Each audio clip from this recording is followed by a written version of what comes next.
श्री कृष्ण भगवान का गोलोक को गमन। सूत जी बोले कि युधिष्ठिर के वचनों को सुनकर अर्जुन दुखी होकर कहने लगे कि हे भ्राता, आज मैं भगवान से वंचित हो गया। मुझे अब कुछ भी अच्छा नहीं लगता है। आज उनके बिना मैं तेजहीन हो गया हूँ। उन्हीं की कृपा से मैंने स्वयंवर में अनेकों नरेशों का मन वर्धन करके द्रौपदी से विवाह किया था। उन्हीं की कृपा से मैंने इंद्रादिक देवताओं को विजय कर खांडव वन में अग्नि को संतुष्ट किया था। उन्हीं की कृपा से मैं दानव द्वारा आपको ये सभा प्राप्त हुई है। उन्हीं की कृपा से राजा बलि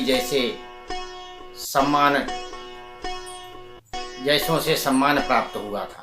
उन्हीं की कृपा से भीम ने जरासंध को मारा था।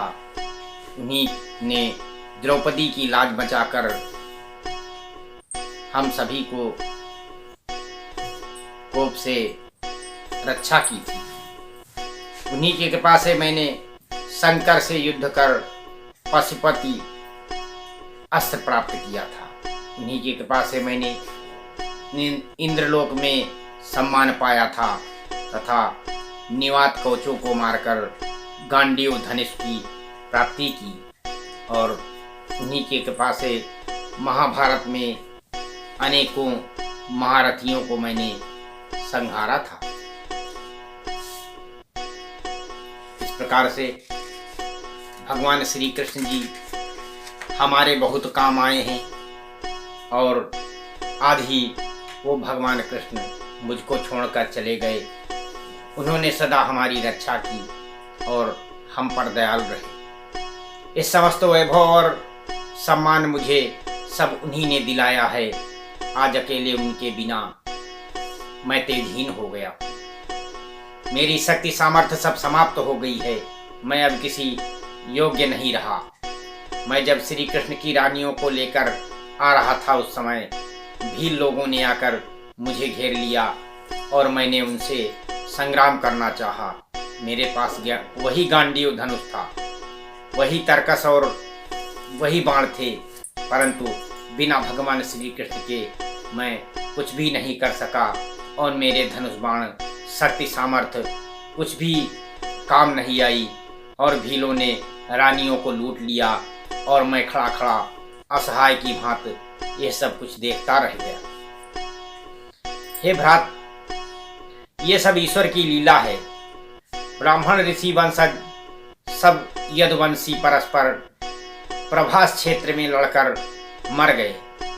इस प्रकार यदुवंशी के भार को भूमि ने उतार कर भगवान श्री कृष्ण भी अपने लोक को पलायन कर गए। अब यदुवंशी में नाम के 2-4 ही शेष रह गए हैं। मैं अनिरुद्ध के पुत्र वज्र को यहाँ लेकर आपके पास आया। इस प्रकार यदुवंश का संहार और श्री कृष्ण का परम धाम पलायन सुनकर युधिष्ठिर बहुत दुखी हुए और उन्होंने समझ लिया कि अब कलयुग आ गया है। अपने स्वजनों के दुख की कथा सुनकर कुंती ने अपना शरीर त्याग दिया। युधिष्ठिर ने अपने सब भाइयों से विचार कर अभिमन्यु सुत परीक्षित को ज्ञान उपदेश तथा राजनीति की शिक्षा देकर उन्हें हस्तिनापुर के सिंहासन पर बैठा दिया और उनको राजा बनाकर उनका राज तिलक कर दिया। मथुरा का राज्य वज्र को दिया। फिर इसके बाद में संसार से मुंह तोड़कर 5 भाई द्रौपदी सहित हिमालय पर तप करने चले गए।